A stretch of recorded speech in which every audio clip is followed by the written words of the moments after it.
There's a strange irony at the center of modern life. Human beings have never been more connected, more entertained, or more comfortable, yet millions of people wake up every morning with the persistent feeling that something important is slipping through their fingers. We have access to more information than any generation in history, yet many of us struggle to focus on a single task for more than a few minutes. We carry the combined knowledge of humanity in our pockets, but often find ourselves reaching for our phones, not out of curiosity or purpose, but out of habit. Somewhere between convenience and abundance, we have begun to lose our ability to sit quietly with our own thoughts. The philosophy behind dopamine detox begins with a simple but profound observation. If you cannot control your attention, you cannot truly control your life. Every meaningful achievement, every valuable skill, every deep relationship, and every great creation requires one fundamental ingredient: sustained attention. Without it, talent becomes scattered, ambition becomes frustration, and potential remains unrealized. What makes this challenge unique is that our struggle is no longer against scarcity. For most of human history, people fought to obtain food, knowledge, resources, and opportunities. Our generation faces the opposite problem. We are drowning in them. We live in a world designed to eliminate waiting, remove discomfort, and provide endless stimulation. The very technologies that empower us are also competing relentlessly for the finite space inside our minds. Imagine a brilliant musician attempting to compose a masterpiece while being interrupted every 30 seconds. A notification appears. A new song starts playing. Someone asks a question. Another distraction arrives before the previous one has fully disappeared. Eventually, the musician's talent becomes irrelevant because concentration itself has been shattered. In many ways, this is the environment modern human beings inhabit every day. We attempt to perform meaningful intellectual and creative work while existing inside systems specifically engineered to capture and monetize our attention. The book does not argue that pleasure is the enemy. It does not ask us to reject technology or retreat from modern life. Instead, it invites us to understand a deeper truth about human nature. Dopamine was never designed to make us permanently happy. It evolved to make us pursue. It is the force that encouraged our ancestors to explore unfamiliar territories, gather resources, solve problems, and seek better futures. Without dopamine, civilization itself might never have existed. The problem arises when ancient biological systems encounter modern technologies capable of delivering endless novelty without effort. The human brain evolved in a world where rewards required patience. People hunted before they ate. They practiced before they mastered a skill. They worked before they celebrated success. Effort and reward were inseparable. Today, stimulation arrives instantly. Entertainment is infinite. Validation appears with a swipe, a click, or a notification. The process that once gave meaning to achievement is increasingly being replaced by immediate gratification. Perhaps this explains why so many people feel exhausted despite living in an age of unprecedented convenience. The mind was built for cycles of effort and recovery, anticipation and fulfillment. Instead, it often exists in a state of constant partial stimulation, forever seeking the next source of novelty without ever fully arriving anywhere. One of the greatest casualties of this environment is boredom.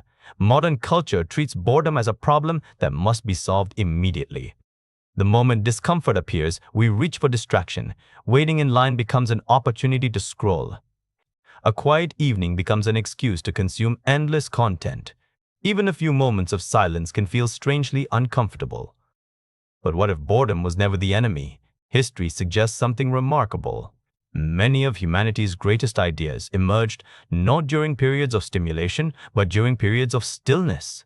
Isaac Newton developed some of his most important ideas while isolated during a plague outbreak. Philosophers spent countless hours walking and reflecting. Writers discovered stories while staring out of windows, allowing their minds to wander freely. Creativity often requires space, and space becomes impossible when every empty moment is immediately filled. Children understand this naturally. Give a child a stick, an open field, and enough time, and entire worlds emerge from imagination. Adults, however, often lose this ability because constant stimulation leaves little room for reflection. The mind possesses extraordinary creative power, but only when it is given the opportunity to breathe. A dopamine detox is not fundamentally about removing pleasure from life. It is about restoring our sensitivity to simpler and deeper forms of satisfaction. Reading a book, having a meaningful conversation, taking a walk without headphones, working on a project for several uninterrupted hours. These activities may appear ordinary, but they contain a richness that constant stimulation gradually erodes. The modern economy understands something important about psychology. Attention determines behavior. If a company can repeatedly capture your attention, it gains influence over your decisions, your habits, and eventually your identity. The competition for attention has become one of the defining battles of our era, and most people are participating without realizing they are the prize being pursued. This is why the principles behind dopamine detox extend far beyond productivity. Relationships suffer when presence disappears. Creativity declines when reflection becomes impossible. Ambition weakens when effort feels less rewarding than entertainment. The issue is not merely distraction. It is the gradual reshaping of human experience itself. There is a fascinating paradox hidden within modern life. The easier life becomes, the harder it often becomes to find meaning. Meaning has always required some degree of friction. The mountain matters because climbing it changes the climber. The musician values the performance because of the thousands of unseen hours invested in practice. The entrepreneur treasures success because of the uncertainty and sacrifice that preceded it. Effort gives significance to reward. Nature operates according to this principle everywhere we look. Trees do not grow overnight. Rivers carve canyons over centuries. Great works of art emerge stroke by stroke. The most valuable things in life obey rhythms that cannot be accelerated indefinitely. Love takes time. Trust takes time. Wisdom takes time. Character takes time. Yet modern culture constantly whispers a different message: faster, easier, instant. The danger is not simply impatience. The danger is that we begin expecting ourselves to function according to the logic of machines rather than the realities of human nature. Human beings require challenge. We require delayed gratification. We require moments where effort precedes reward. These experiences are not obstacles to happiness. They are the very mechanisms through which happiness gains meaning. Without contrast, pleasure loses its intensity. Without difficulty, accomplishment loses its value. This understanding changes how we think about discipline. Discipline is often portrayed as a battle against desire, but perhaps true discipline is something far more profound. It is the ability to protect what matters most from what matters least. It is the willingness to sacrifice temporary stimulation for deeper forms of fulfillment. Consider the difference between consuming and creating. Consumption offers immediate rewards. It requires very little effort and provides instant novelty. Creation, on the other hand, demands patience, uncertainty, and sustained focus. Writing a book is harder than reading one. Building a business is harder than watching videos about entrepreneurship. Learning an instrument is harder than listening to music. Yet creation produces a satisfaction that consumption rarely can. It leaves behind evidence of growth. It becomes part of identity. The creator ends the day with something meaningful that did not exist before. The consumer often ends the day wondering where the time went. This may be one of the central lessons of the entire philosophy. A meaningful life is not built primarily through what we consume. It is built through what we create, contribute, and cultivate. This is why many people who reduce stimulation report unexpected experiences. At first, the process feels uncomfortable. The mind searches for familiar sources of entertainment. Hours feel longer. Silence feels unfamiliar. But gradually, something remarkable begins to happen. Thoughts that were buried beneath endless distractions resurface. Questions emerge. Ambitions return. Old ideas demand attention. The mind, given enough silence, begins organizing itself. Many of the answers we seek externally are waiting internally, but they speak quietly. They require patience, attention, and a willingness to tolerate moments that are not immediately rewarding. This is why deep work has become increasingly valuable. The ability to focus completely on one meaningful task for an extended period has become almost a superpower. Great books were not written between notifications. Scientific breakthroughs did not emerge from fragmented attention. Mastery requires immersion. The irony is that while modern tools promise productivity, they often encourage behaviors that undermine it. We confuse activity with progress. We mistake information consumption for learning. We interpret busyness as evidence of importance. Yet a person can spend an entire day reacting to messages and accomplish very little, while another can spend 3 uninterrupted hours focused on a meaningful project and fundamentally alter the course of their future. The difference lies in the management of attention. Attention shapes beliefs. Beliefs influence actions. Actions accumulate into habits. Habits become character. Character shapes destiny. This understanding transforms even the smallest choices into something significant. Choosing to read instead of scroll is not merely a preference. It is a statement about the kind of mind you wish to develop. Choosing to create instead of consume is an investment in future capability. Choosing presence over distraction is a declaration that the people and experiences before you deserve the fullness of your attention.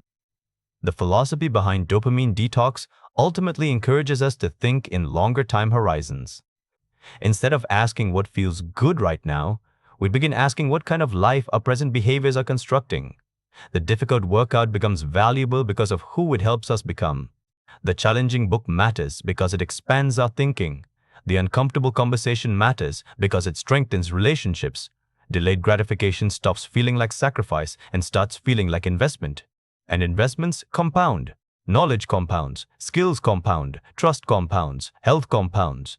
Attention itself compounds. The person who protects their ability to focus gains advantages that extend into every area of life. Constant distraction compounds as well, but in the opposite direction. Fragmented attention produces fragmented thinking. Endless novelty weakens the ability to tolerate effort.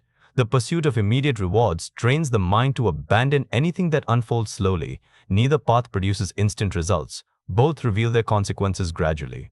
This is why patience remains one of the most underrated virtues of modern life. We live in a culture obsessed with acceleration, but some things cannot be rushed without losing their essence. A relationship built too quickly lacks depth.